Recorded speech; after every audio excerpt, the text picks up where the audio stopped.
So today what I am planning to do is, today I will be covering problem type 1 and problem type 3. Okay, so these problems are based on the definitions, the algebra of complex numbers, complex conjugates and the properties of complex conjugates, the Euler's formula, that is r e to the power I theta, and representation of the complex number in its polar form. Okay, so we will not be solving the problems on Argand diagram or cube roots of unity or quadratic equations or progressions in this session.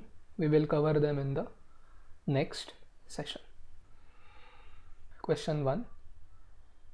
Z and W are two non-zero complex numbers such that mod of Z is equal to mod of W, and argument of Z plus argument of W is equal to pi, then Z equals option A W bar, option B minus W bar, option C W, and option D minus W. So here bar means the complex conjugate. Okay, this problem came in the AIEEE 2002. First we will write down the given data, although in the actual examination you need not spend your time in writing down, you should use it correctly, but as here we are discussing the problems, let us do it step by step. Z and W are two non-zero complex numbers, so Z is not equal to 0 and W is not equal to 0.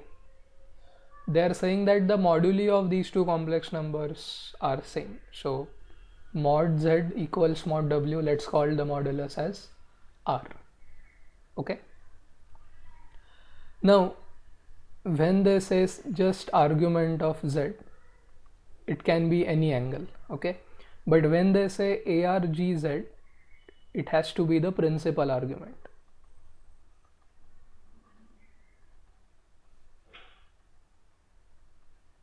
So when the first letter is in uppercase, it is always the principal argument. For example, if you consider the complex number 0 plus I, okay, then its principal argument is pi by 2, but its argument in general can be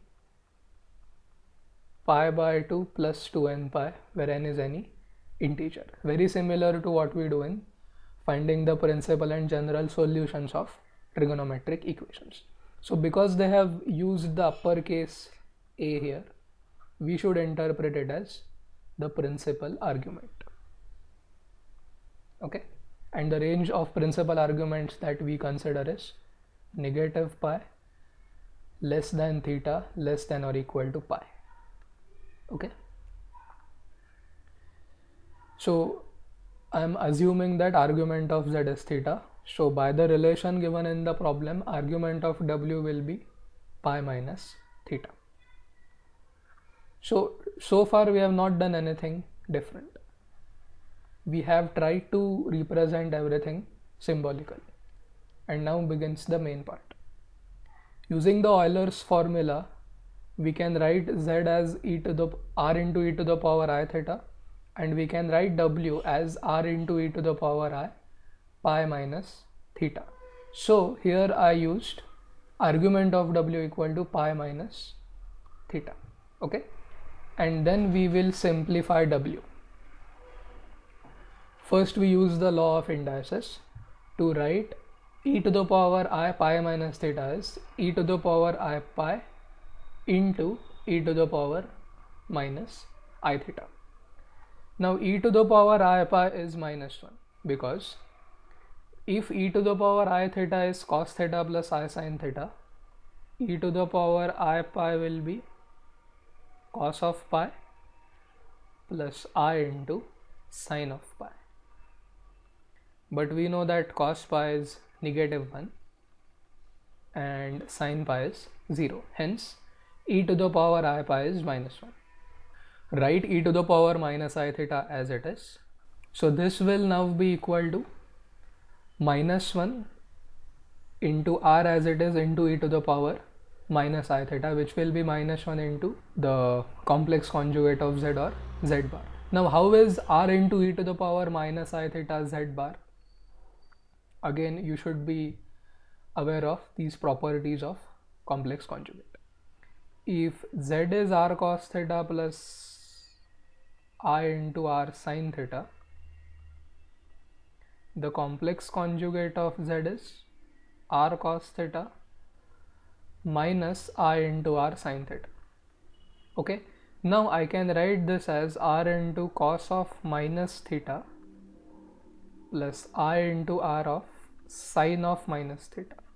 Because sin is an odd function of theta, minus sin theta is going to be sin of minus theta, and cos is an even function, so cos theta is cos of minus theta.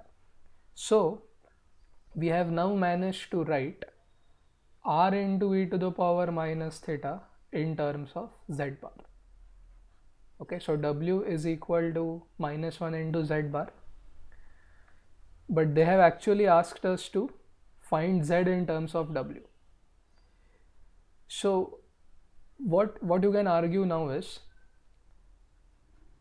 if both have same moduli and if argument of z plus argument of w is pi, if we had simplified z instead of w, we would have got it as minus 1 into w bar. Okay, because of the symmetry. Both have same moduli, argument of z plus argument of w is pi, so I can say that argument of z is pi minus argument of w. Okay, so here we solved this problem by writing argument of w in terms of argument of z, but if we replace w by z, then it will be argument of w equal to theta and argument of z equal to pi minus theta. So if w is minus 1 into z bar, z must be equal to minus 1 into w bar, and that is option B.